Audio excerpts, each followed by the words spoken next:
Еще накануне территория производственной базы предприятия «Сжиженный газ Уфа» выглядела по-другому. Работа здесь шла в обычном режиме. Из прицепа автоцистерны автомобиля марки «Ивеко» вместимостью около 10 тонн производилось переливание сжиженного газа в прицеп автоцистерны КАМАЗ для дальнейшего использования. Однако в этот вечер что-то пошло не так. Несколько секунд, и над объектом разносится сильный взрыв. Поднимаются языки пламени. Случилось страшное – разрыв цистерны с природным топливом. На место происшествия прибыли все группы немедленного реагирования. В тушении пожара были задействованы 12 единиц спецтехники и более 70 человек.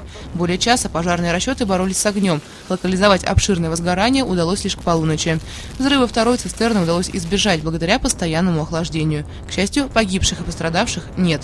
Уже утром на место ночного происшествия прибыла специальная комиссия, которой предстоит установить причины пожара. Ранее этот объект был в ведомстве Сибайгаза, но на данный момент предприятие «Сжиженный газ Уфа» находилось в частной собственности. Возможно, это и повлияло на то, что здесь соблюдались не все требования безопасности.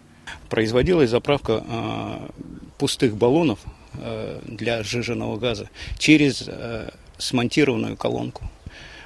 Значит, во время заправки, видимо, произошло какое-то искрообразование, загорелся газ, рукав, соединительный рукав, который гибкий, он сгорел, и выход непосредственно газа из цистерны уже произошел наружу, и воспламенение, и взрыв отдельных баллонов.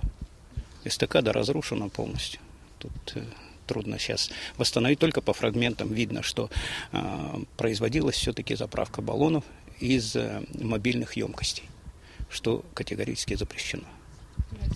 Да, то есть это нарушение. И заправка баллонов должна быть, и как опасный производственный объект он должен быть зарегистрирован. Ну, в общем, тут масса нарушений.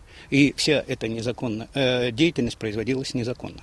В настоящий момент следствие устанавливает истинную причину произошедшего и подсчитывает материальные убытки, размер которых исчисляется миллионами рублей. К слову, данный объект не был застрахован. Ну а специалисты пожарного надзора обещают серию внеплановых проверок на всех предприятиях Сибая. Елена Афанасьева, Асмир Хайдаров, Руслан Кравцов, телекомпания СТВ.